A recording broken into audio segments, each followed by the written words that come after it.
You know what's funny about space? We spend years hunting rocks you can fit inside a stadium, and then one night, Webb finds a pulse that doesn't care if you're watching. Picture 3i Atlas drifting near Jupiter's lane, calm and ordinary in photos, like a tourist with a cheap coat and nothing worth declaring at customs. Now picture James Webb staring in infrared and seeing a thing you're not supposed to see on a dead nucleus, a warm stripe sitting on the night side.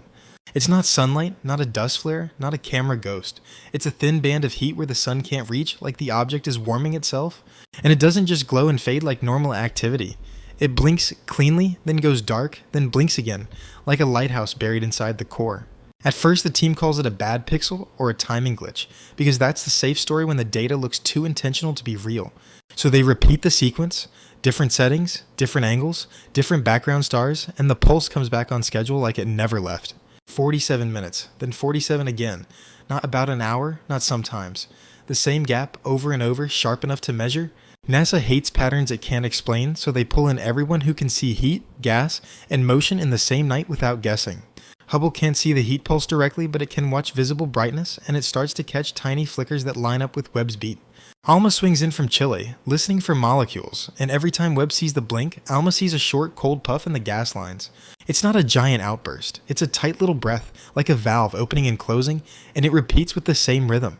JPL pulls the orbit residuals, the tiny should be here versus is here differences, and the track shows a soft tap after each blink. The taps are small, but they stack, like someone nudging a shopping cart with the same finger every 47 minutes, never missing once. Now here's the part that makes the room go quiet. Another observatory sees it too, from a different angle, with a different instrument. Gemini North catches a faint infrared bump at the same phase, and the odds of two separate glitches matching like this are basically zero. So the story stops being Webb saw a weird thing, and becomes the object is running a cycle, whether we're watching or not. And if it's a cycle, it has a reason, because random comets don't keep time like a metronome when sunlight is weak and messy. This pulse doesn't follow the sun. It follows itself like an internal routine that keeps marching even when the outside conditions drift. The team tries the simplest explanation first, rotation. Maybe a warm patch turns into view, then away, then back again, like a slow spin. Except the pulse is too sharp for that. Rotation gives you a smooth rise and fall, not a clean on-off edge like someone hit a switch. And the night side stripe is the killer detail. Rotation can't heat the dark side unless heat is being carried through the body from inside. So they reach for internal causes that still sound like physics. Trapped gases, pressure pockets, phase changes in ice, things that store energy. But none of those naturally produce a clock this clean unless the inside is structured, compartmented, and able to reset on the same schedule. Now the question becomes simple and ugly. What is the clock and what is it counting if not daylight, not rotation, and not luck? A 47-minute rhythm implies a stable loop. A chamber fills, a seal holds, a release happens, and the system resets, ready again. Webb keeps staring and the pulse isn't always the same strength. Sometimes it's sharper, sometimes weaker, like the system is adjusting pressure. Yet the timing stays locked, like the heartbeat of a device that can whisper or shout but refuses to drift by even a minute. NASA doesn't publish the word device, of course. In public, it becomes periodic thermal modulation and transient emission features. But inside the memos, you start seeing state change, gated release, and one phrase nobody likes writing down, non-solar driver. And once you say non-solar, you open a door you can't close, because now you must ask what feeds the loop when the sun isn't paying. Either it's stored energy inside the body, slowly spent in controlled bursts, or it's an interaction with something outside that we haven't mapped. That outside is why they widen the net. DSN logs radio noise near the line of sight, hunting for plasma effects and field ripples. The DSN plots show a tiny jitter that peaks right after each blink, like the space around the signal path flinches in sync with the pulse. At that point, nobody's asking, is this real? They're asking, how long has it been doing this, and why did we miss it before? So they dig into old survey frames, old infrared scraps, anything with a timestamp, and they find faint hints of the same beat buried in noise. Which means the pulse didn't start when Webb looked. Webb just caught it, because Webb is sharp enough to see through the costume. Because in visible light, 3i Atlas still plays normal. Compact coma, ordinary shape, safe headlines, the kind of target you can forget in a week. That's what makes the beacon so dangerous to your assumptions. It says the outside is ordinary, but the inside is busy and timed. Now imagine being the person at NASA who has to write the first sentence of the briefing without starting a panic in the wrong direction. You can't write beacon. You can't write code. You have to write repeating infrared transient, and then pretend that feels normal. But you still have to answer the real question everyone is thinking, even if nobody says it out loud in the meeting. Why would a comet keep time like this? You know what JPL did first when 47 minutes wouldn't go away? They stopped calling it a pulse and started treating it like telemetry. Because a random blink wanders, it slips, it drifts when the target rotates, when the sun flares, when dust thickens. This one kept its footing. So they built a timeline down to seconds, then stacked every cycle like transparent film. Peaks on peaks, gaps on gaps. The alignment was surgical. Then someone asked the simplest question in the room, the one that sounds childish but saves you years of pretending. Is it saying something? NASA won't print code in a press note, but engineers think in patterns. If a system can blink, it can also shape those blinks. So Webb ran longer, not 1 hour, not 2. Whole strings of cycles until the dataset looked like a heartbeat monitor for an object with no heart. And the pulse wasn't perfectly uniform. The spacing stayed locked, but the strength came in clusters. Strong, weak, weak, strong, like a repeating phrase. At first they blamed geometry. Maybe we were seeing a vent rotate behind a ridge, a warm crack that sometimes points away. A boring answer. But the boring answer broke when the same strength phrase showed up at a different viewing angle a week later. Geometry changed. The phrase stayed. So they tried a test that feels almost rude. They changed the sampling on purpose, offbeat, to see if the phrase disappears. It didn't. When they reconstructed the curve, the same strong, weak, strong sequence reappeared, like the object didn't care about our timing. Now Alma's role changed. Alma wasn't there to watch a comet wake up. It was there to catch the breath that matches each blink. Alma looked for short spikes in cold gas lines during the exact minutes Webb saw the warm stripe ignite, and the spikes kept showing up, paired. Not every line, not every molecule. One narrow feature, then a second weaker one, as if two reservoirs were being tapped in a fixed order. That's when the team stopped thinking of a single vent. They started thinking of steps: build pressure, open valve, purge, reset. JPL overlaid the gas spikes with the orbit taps. The tap lagged the gas by minutes, like exhaust first, motion second, after the flow had time to bite.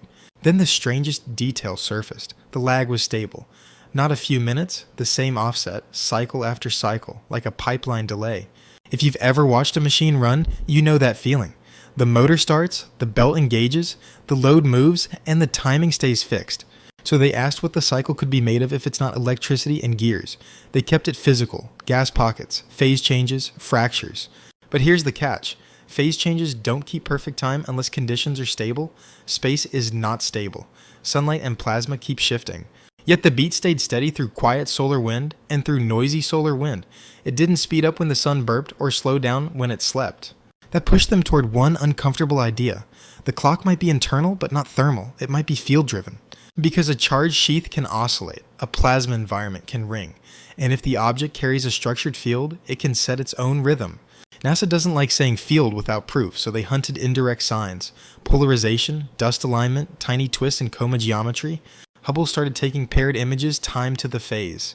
Same filter, same exposure, just shifted to catch on and off, states back to back. In on states, the inner coma edge sharpened, like grains were lining up. In off states, it softened, like the alignment relaxed again. That's not a normal comet vibe. Normal comets are messy. They don't snap into Christmas on a clock unless something is organizing the dust. And then DSN data joined the party. Not dramatic, but a thin jitter in radio phase that peaks in the same window as the blink and fades after. Radio engineers called it a mild propagation issue. The scary part is not the size, it's the timing. Signal paths don't usually keep time.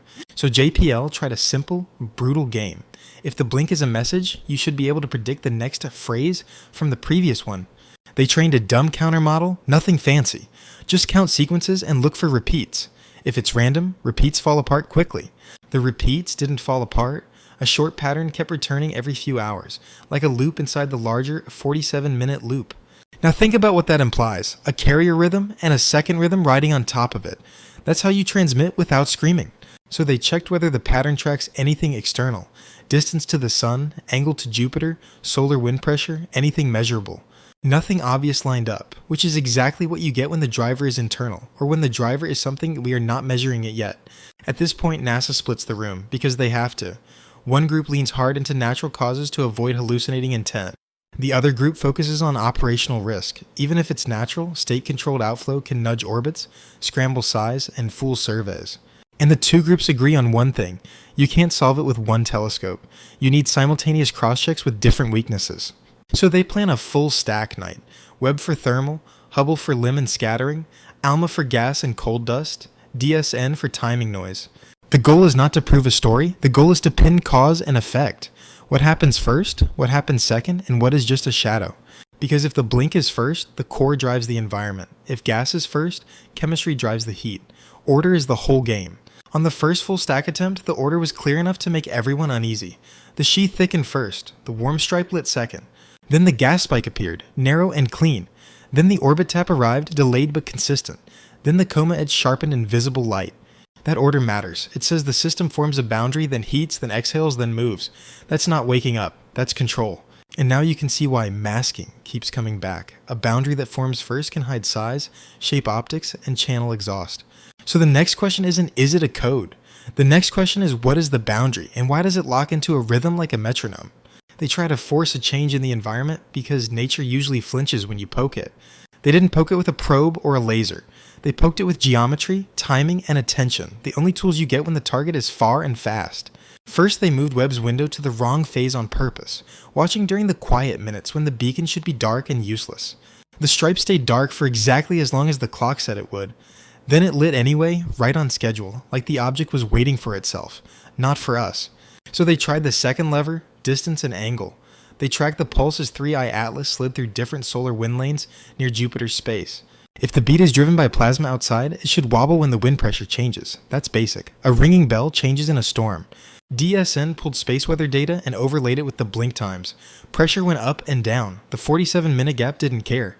Then they tried the third lever, hiding the phase information from themselves, a blind schedule again, but now aimed at breaking the phrase repeats. Different teams got different timestamps, so nobody could cherry pick. If the pattern is fragile, it collapses when you stop lining it up. The pattern didn't collapse. When they stacked the cycles later, the same strength clusters reappeared like a stamp pressed into wax. Now the room moved from maybe rotation to something is gating it, and once you say gate, you must ask what the gate is made of. ALMA helped by measuring not just gas, but how compact the release is. A broad coma is messy, a tight plume is a valve.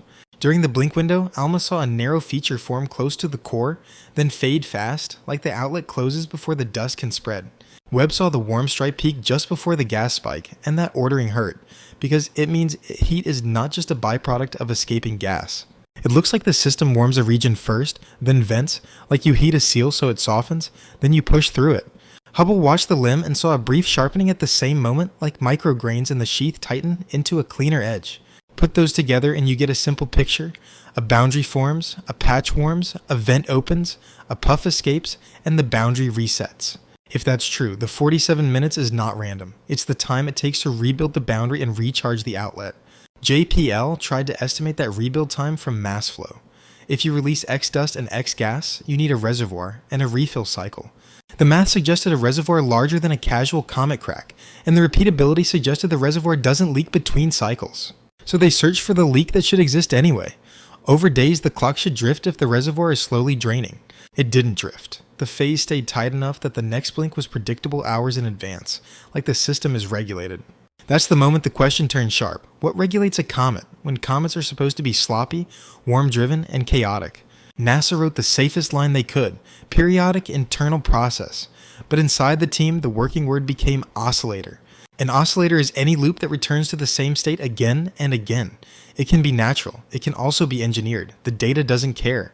So they designed the hardest test they could from Earth. Watch the blink while the object passes behind Jupiter's magnetosphere edge. If Jupiter's field is the driver, the beat should distort when 3i Atlas enters that zone. If the beat is internal, it should keep marching. The beat kept marching, the stripe lit on time, the gas puff arrived on time, the orbit tap followed on time as if Jupiter wasn't even there. Now you're probably thinking, so what can we do besides watch? And that's where NASA's plan shifts from science to tactics. If you can't break the rhythm, you can exploit it. You can time every instrument to the flip and catch the boundary in the act of forming. So NASA set a trap that wasn't about brightness or headlines. It was about catching the boundary the instant it snaps into place. Webb stayed locked on the night side stripe because that stripe is the flag. When it lights, the system is mid-switch. Hubble watched in filters that hate dust tricks, and ALMA listened for the first cold breath that usually follows the heat. They timed everything to the phase edge, not the peak. If the shell exists, it should appear first, before gas can smear it. On the first strike window, nothing dramatic happened. The stripe warmed, the gas line twitched, and the coma sharpened like always.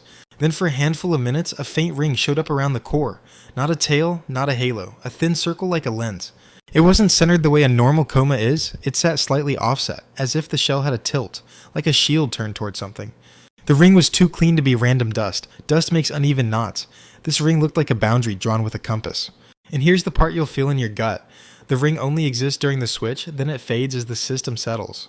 If you missed those minutes, you'd never know it was there. That's the kind of evidence a mass leaves behind. Hubble caught the ring invisible as a whisper, but in polarization it popped, like the grains in the ring were aligned. Aligned grains don't happen by accident at that distance. They happen when a field tells them which way to face.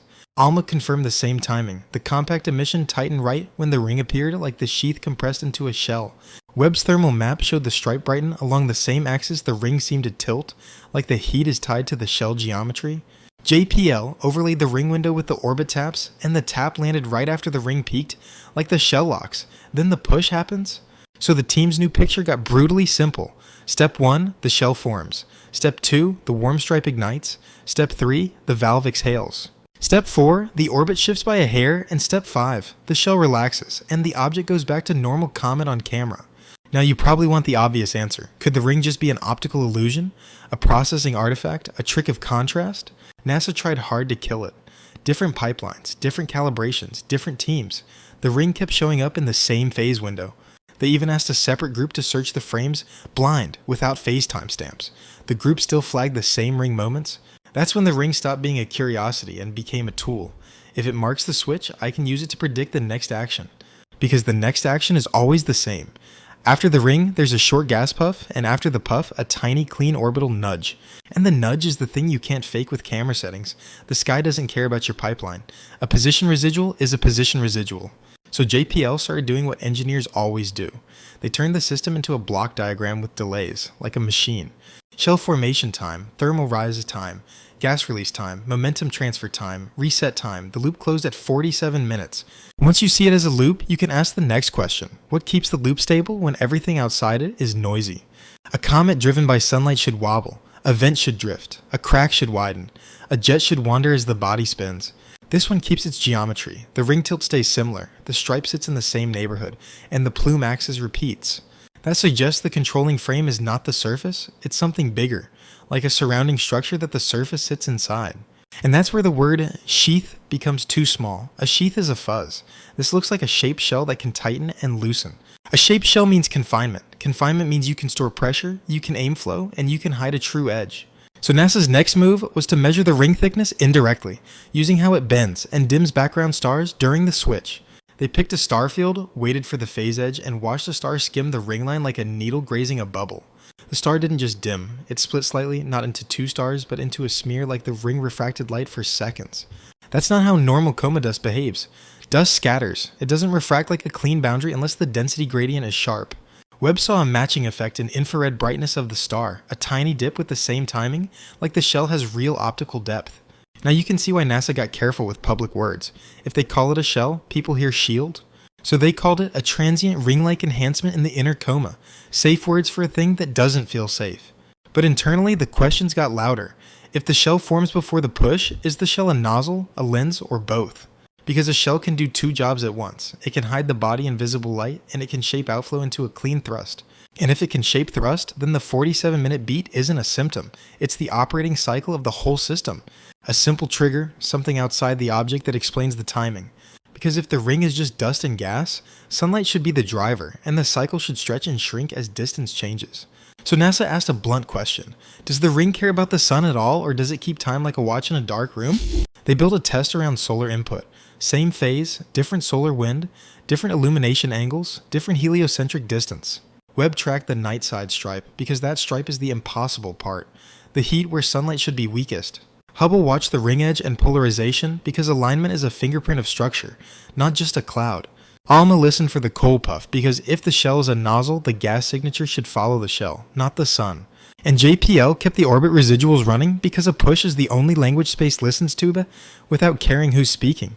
The first result was uncomfortable. The 47-minute spacing stayed tight across conditions that should have softened it.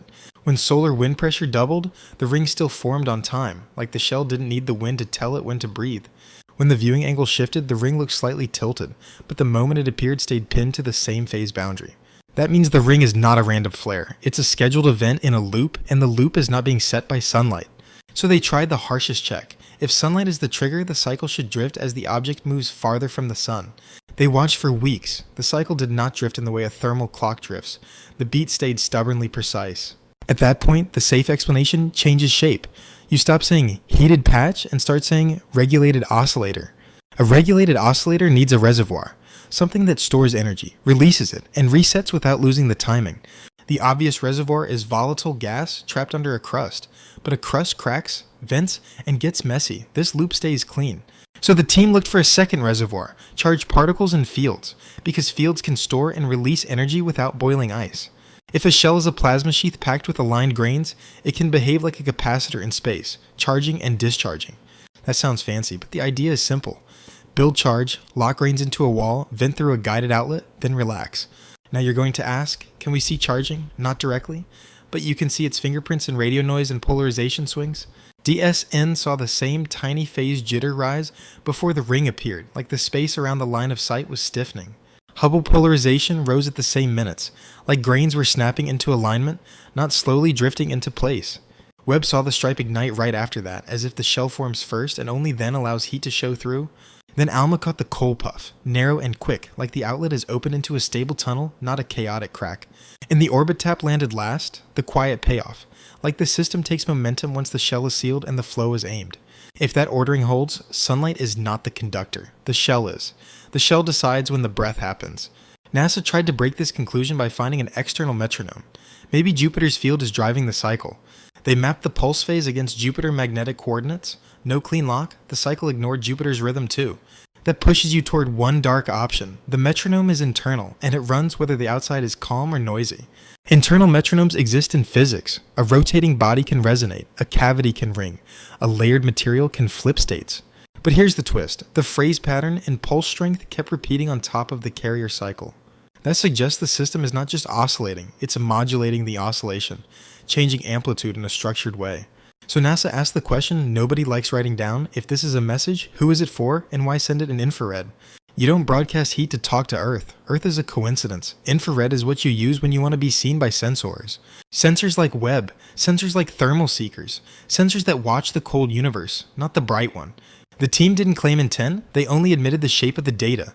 Carrier cycle, amplitude modulation, multi-observatory confirmation. And then something else happened. A second band lit up. Faint only during certain strong pulses, like a side channel turning on.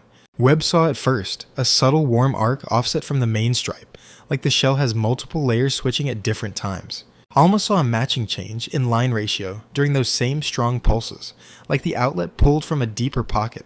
That's when the story stops being a comet with weird heat and becomes a system with modes, like gears you can't see. Mode A looks normal in visible light and keeps the public calm. Mode B tightens the shell and runs the push cycle. Mode C adds the side channel, the faint arc, the deeper chemistry, and the stronger orbit tap. If you're NASA, modes mean predictability, and predictability means you can schedule a test that catches Mode C at maximum detail. So they planned the next full stack night around the repeating phrase, waiting for the strong weak strong cluster to roll back in. They didn't announce it, they didn't hype it, they just pointed the best eyes we have at the darkest beat in the sky. Because if the sun is not the driver, then the next thing to ask is brutal. What is the energy budget, and what does it cost? Somebody turns it into watts, because watts don't care about vibes. JPL took Webb's thermal frames and did the simplest heat math possible. The kind you can explain on a napkin without any fancy constants.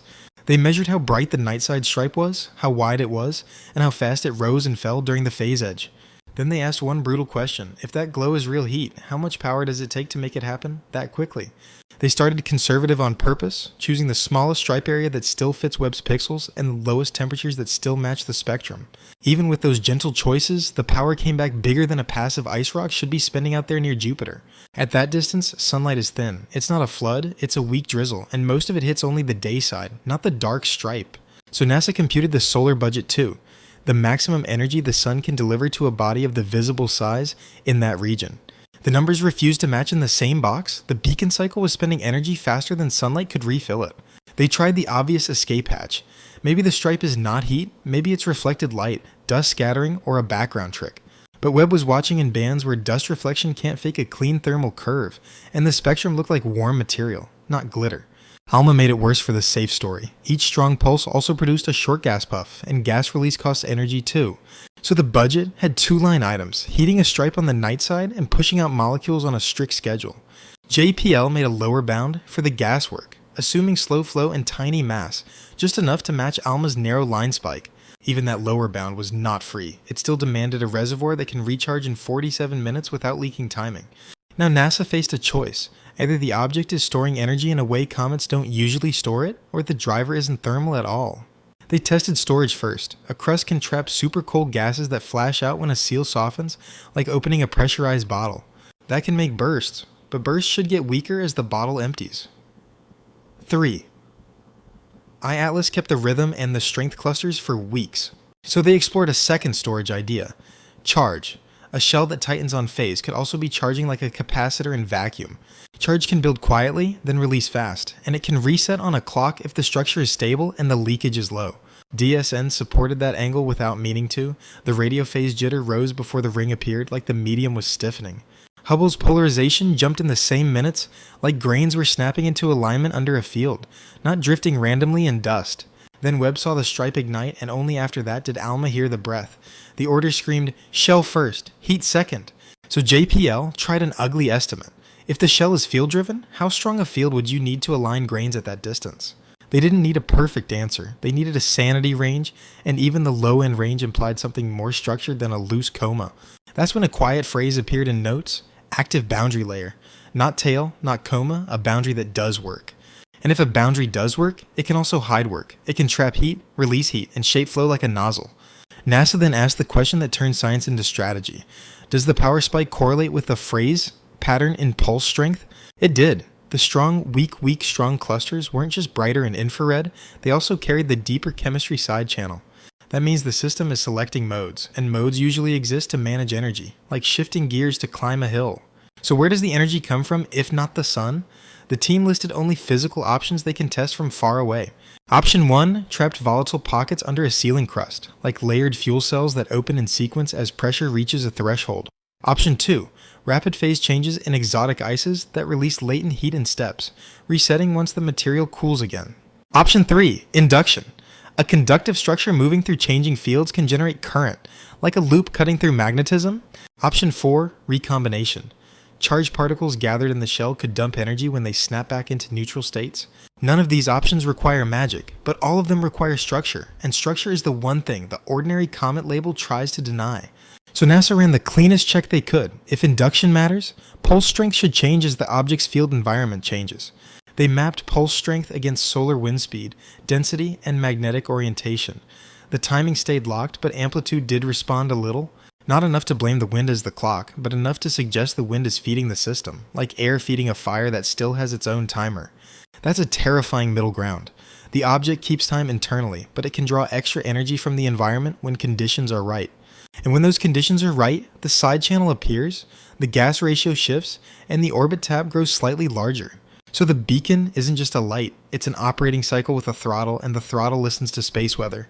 JPL closed with a line that sounds dry but lands like a punch. Observed power modulation exceeds passive solar heating at this distance. Translation, it's doing work. Real work, in the dark, on a schedule, with multiple instruments watching the same clock. This is a fictional, pseudo-documentary script told like a real NASA briefing, where the only rule is simple: follow the pattern wherever it leads. You know what NASA does when a cycle looks too clean? They try to break it, not with opinions, but with noise that should smear any fragile pattern. They called it jamming in the hallway, even though nobody was firing signals at Atlas. The jam was observational, overwhelmed the loop with randomness. Webb was scheduled in irregular bursts, with gaps that didn't match 47 minutes, so the pulse couldn't line up with a predictable stare. Hubble rotated filters, mid-exposure, and swapped apertures between frames, trying to turn any phase-locked edge into a blur of inconsistent optics. ALMA chopped between molecular lines like a strobe, watching whether the coal puff would split, drift, or collapse when the sampling got chaotic. And DSN logged the radio path continuously, because if the shell is field-driven, a stressed boundary should leak timing noise under pressure. For 12 hours, the team watched for failure, a skipped blink, a late blink, anything that would make the loop look like messy nature again. Nothing skipped, nothing drifted, the beat stayed pinned, and the only thing that changed was the behavior inside the beat. Instead of one strong pulse in the strong, weak, weak, strong phrase, the strong pulse arrived with a double peak, like a syllable added. Then a second double peak appeared exactly one cycle later, as if the system had adopted the new shape and started repeating it. At first they blamed processing. Two peaks can be an artifact of smoothing, or a detector saturation kink, or a star crossing the aperture. But ALMA saw it too, not in heat, in gas. The narrow line spike split into two short breaths separated by the same tiny gap. Hubble's polarization curve also developed a shoulder at the same moment, like the shell tightened, relaxed a hair, then tightened again. So the upgrade was real, and it came right after NASA started hammering the system with randomized observations. That's the part you can't ignore. A natural oscillator doesn't usually get more structured when you stress it with chaos. It either stays the same, or it degrades. It loses coherence. It slips. 3. iAtlas did the opposite. It became more legible. JPL ran a quick sanity check. Did any external condition change at the same time? Solar wind, Jupiter field, geometry, nothing obvious lined up. Which leaves you with a nasty option. The loop is resilient, and it can reconfigure its timing signature without losing the carrier clock. Now you're thinking message, and NASA hated that word, so they used a safer one, mode transition. Mode transitions happen in real systems. A vent opens a second channel, a crust cracks, a cavity finds a new resonance. But you don't get a mode transition that keeps perfect time unless the transition is being managed, or at least constrained, by the same regulator. So they leaned into the new shape and used it as a handle. If the double peak is deliberate, it should carry correlation across instruments. Webb measured the gap between peaks down to seconds. ALMA measured the gap between gas breaths. The gaps matched within uncertainty. Then DSN found the faintest thing, a tiny radio phase ripple that appeared only between the two peaks, like the shell briefly changed impedance. That ripple wasn't large enough for headlines, but it was the kind of detail that makes an engineer sit up straight, because it suggests the shell is not just forming and venting. It's switching states inside a single cycle, like a two-step handshake. NASA tried to force a second upgrade by pushing harder, more randomness, more discontinuity, more noisy sampling around the phase edge. The system didn't break, it didn't splinter, it didn't smear. It responded with a third feature, a faint sideband in infrared. Not a new pulse, but a subtle warm arc offset from the main stripe, appearing only on cycles with the double peak. ALMA again matched it with chemistry. On those cycles, a second molecular ratio shifted, like a deeper pocket was being tapped briefly. So the jam produced not failure, but complexity. The beacon became a layered signal, and the layers were synchronized across wavelengths. At that point, the brief stopped to being, can we explain the pulse, and became, what is the system trying to stabilize? Because the carrier clock stayed rigid, while the internal structure evolved under stress, like the clock is the backbone and the rest is adaptive. JPL modeled it as a control loop with feedback. If the shell senses turbulence in the environment, it can tighten, split the vent, and keep thrust coherent. That's still physics, no magic required, but it's physics that behaves like engineering, and that is why the room felt colder after midnight. The practical implication landed hard. If 3iAtlas can change modes when we change observation strategy, then our models are not just incomplete. They are being outpaced. Every new dataset becomes a moving target, and size, activity, and thrust become state dependent.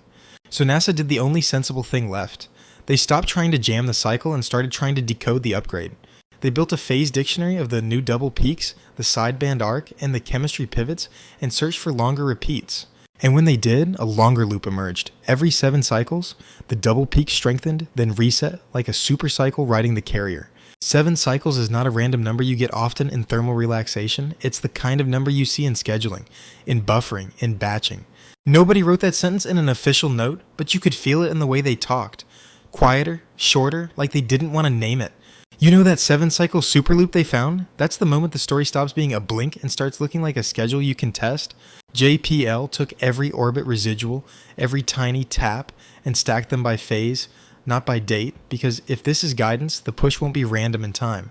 They marked each cycle as normal, double peak, or double peak plus sideband, then asked one clean question: does the trajectory nudge grow on the same cycles?